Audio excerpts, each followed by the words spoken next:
हजारों फूल चाहिए एक माला बनाने के लिए, हजारों दिए चाहिए एक आरती सजाने के लिए, हजारों बूंद चाहिए समुद्र बनाने के लिए, पर एक स्त्री अकेली ही काफ़ी है घर को स्वर्ग बनाने के लिए।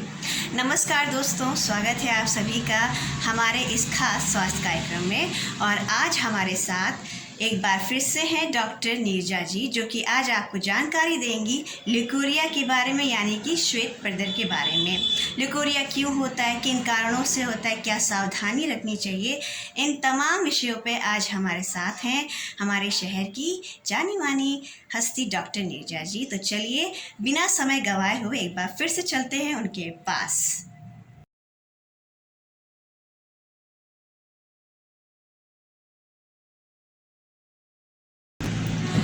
डॉक्टर नीरजा जी, बहुत बहुत स्वागत है आपका हमारे इस खास स्वास्थ्य कार्यक्रम में। और आज हम आपसे जानना चाहेंगे कि लिकोरिया क्या है। एक स्त्री कैसे जाने कि लिकोरिया क्या है, उसकी शिकायत हो गई। ज़रा आप इस पर ज़रा अपने विचार प्रस्तुत करें। ल्यूकोरिया का अगर हिंदी मीनिंग समझे तो ल्यूकोरिया मतलब कि वाइट डिस्चार्ज, वाइट पर वजाइना से वाइट कलर का डिस्चार्ज। तो लोग ज़्यादातर जो पेशेंट्स आते हैं, लोग कहते हैं कि मुझे ल्यूकोरिया हो गया है। ज़रूरी नहीं है कि वो किसी बीमारी की वजह से ही हुआ हो।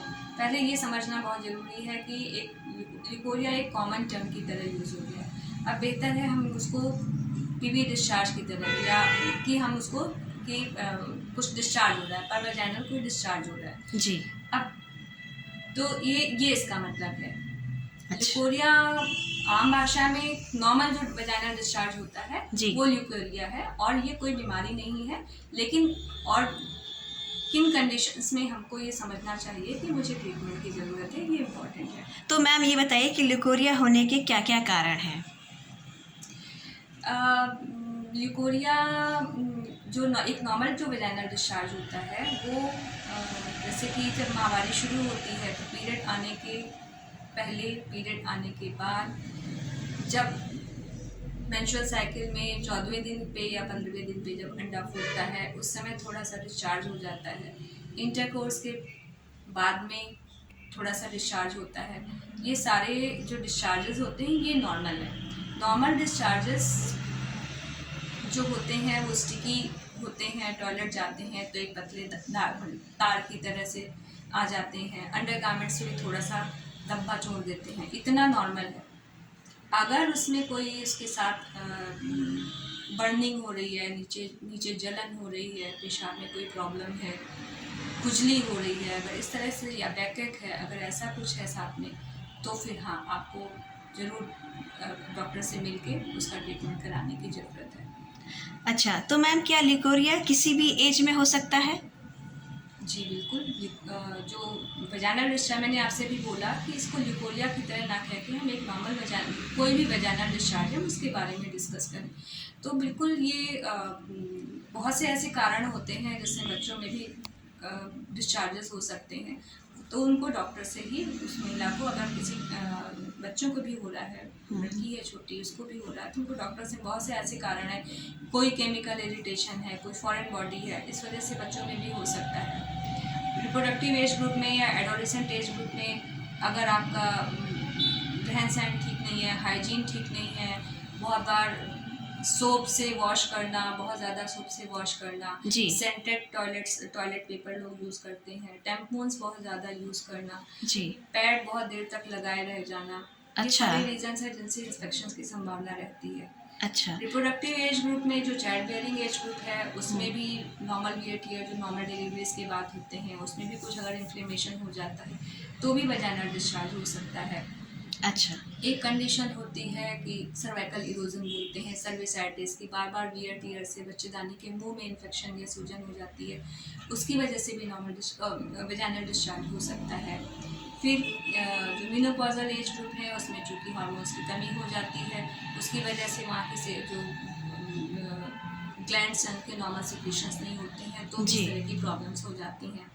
तो आपको किसी भी कंडीशन में अगर आपको कोई भी प्रॉब्लम है तो आपको ये ना करके, जो आजकल जो सब पब्लिक करती है कि पहले नेट पे गूगल पे सर्च कर लिया कि क्या क्या बीमारी है, पहले अपने ट्रीटमेंट से स्टार्ट कर लिए, ये ना करके ये ज़रूरी है कि आप स्त्री रोग विशेषज्ञ से मिले और उसका सही से डायग्नोसिस करके उसका सही से इलाज करें।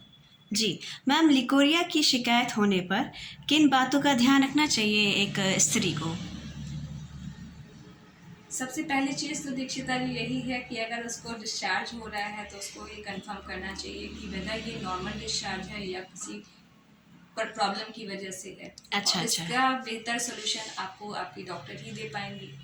अच्छा। लेकिन अगर जो भी ट्रीटमेंट है वो तो चाहे वो इन्फेक्शन है, चाहे वो एट्रोफी है, कोई फॉरेन बॉडी है, एनीथिंग जो भी इरिटेशन है, जो भी है वो देगी। बट आपको अपने रहन सहन में ये चीज़ें ध्यान रखने की बहुत ज़रूरत है, जिसके बारे में लोग नहीं जानते, नहीं समझते जी। कि आपको अगर किसी को बार बार प्रॉब्लम हो रही है तो उसको अंडरगारमेंट्स ज़्यादा कॉटन के यूज़ करें या ढीले कपड़े पहने। बहुत टाइट फिटिंग क्लोथ्स पहनेंगे तो ठीक से हवा नहीं पास होती है, तो वहाँ पे एक मौका मिलता है इन्फेक्शन को होने का। सेकेंड थिंग होती है कि टैम्पून्स अगर इस्तेमाल हो रहे हैं, वेजाइनल डूशिंग करते हैं तो उसमें कोई सोप और केमिकल इरिटेशन इस तरह का आप ना यूज़ करें। बबल बाथ है जी, वो सब चीज़ें ना यूज़ करें। ये ध्यान रखें कि ये सब चीज़ों से केमिकल इरिटेशन की वजह से हो सकता है। अगर किसी को बार बार वेजाइनल डिस्चार्ज या इचिंग या खुजली इस तरह की प्रॉब्लम हो रही है जी। तो उस महिला को ज़रूर शुगर का भी जांच कराने की सलाह दी जाती है। इसके अलावा प्रोटेक्टेड इंटरकोर्स, जी।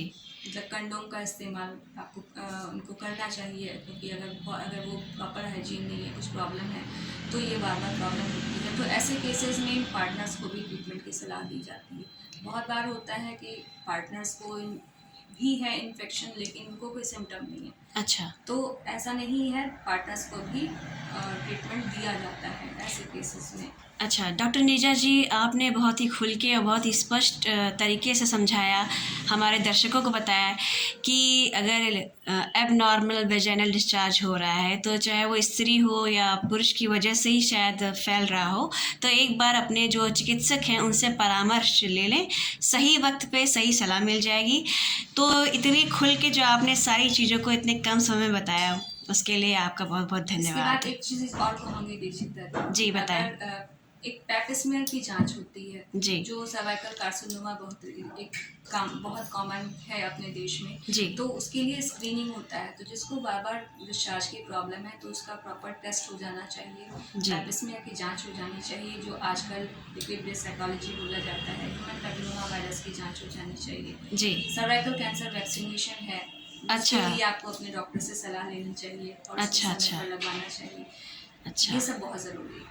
चलिए कार्यक्रम के अंत में आपने चलते चलते बहुत ही जागरूक करने वाली एक सोच, एक अपने विचार जो हमारी महिलाओं के लिए रखा है, उसके लिए तो उनकी भी तरफ से आपका बहुत बहुत आभार हम व्यक्त करते हैं डॉक्टर साहब। तो अपना कीमती वक्त देने के लिए हमारे दर्शकों को और हमें आपका बहुत बहुत धन्यवाद, उसके लिए बहुत बहुत धन्यवाद। Thank you.